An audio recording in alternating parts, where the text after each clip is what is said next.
We also have this. Hundreds did protest against the president in Michigan. They don't like what he's doing. They're saying, hey, all of your big spending, you're going to tax us. You're going to start taxing us at $10,000, $50,000. Let's bring in, she's terrific, it's Fox News contributor Liz Peek.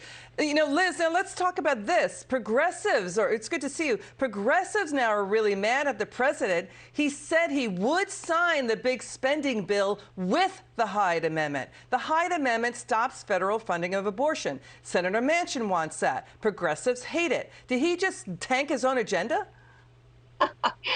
Honestly, Liz, it's another big speed bump on the way to passing a big progressive bill. There's no doubt about it.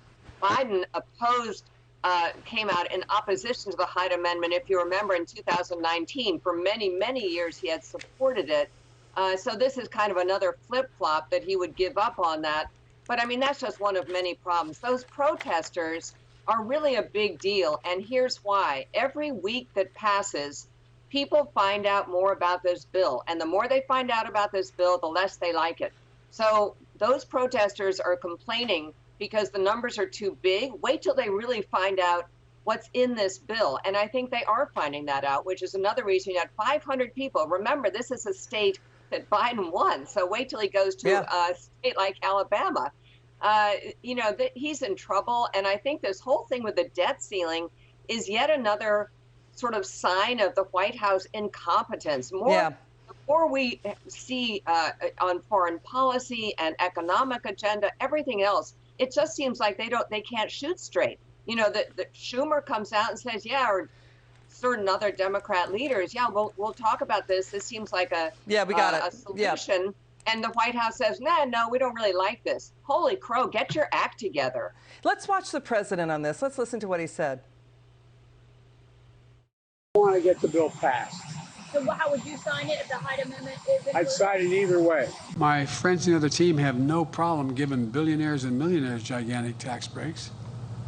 This is a tax cut.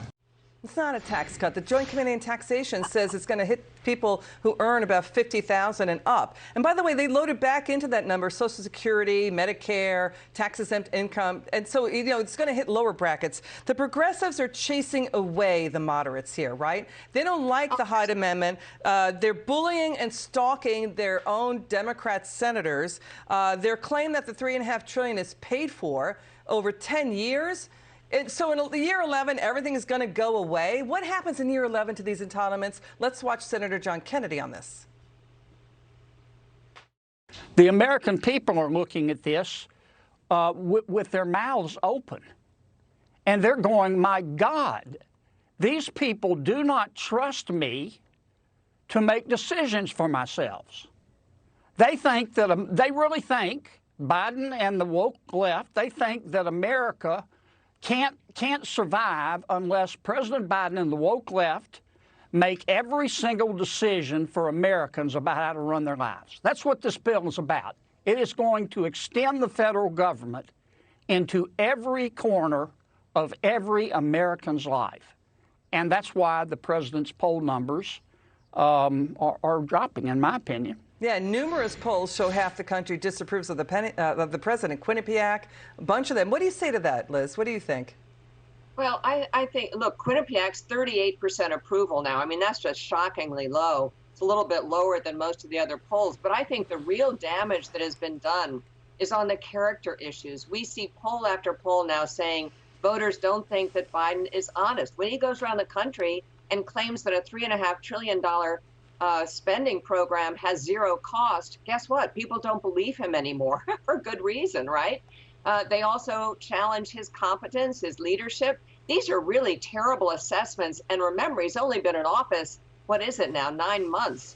I don't know how he rallies from here, Liz. I think the one thing that could help him out is if indeed Merck comes out or someone comes out with a drug that actually changes COVID, because someone came out with a total today showing more people had died under his presidency from COVID than under Trump. Yeah, we hear that. We understand that. But you know what? Lizzie, you're right about the messaging, because they're saying things like the border is closed when the DHS secretary is prepping for 400,000 worst case scenario to come this month. That the Afghanistan exit was a success when General H.R. McMaster is testifying this week that 1,000 are still stranded there. You know, and then we've got inflation coming in.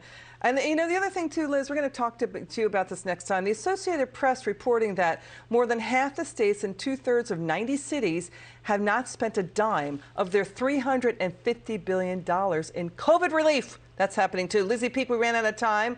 I could talk to you the entire show, Liz Peek. You're terrific. Thanks, it's good to see you.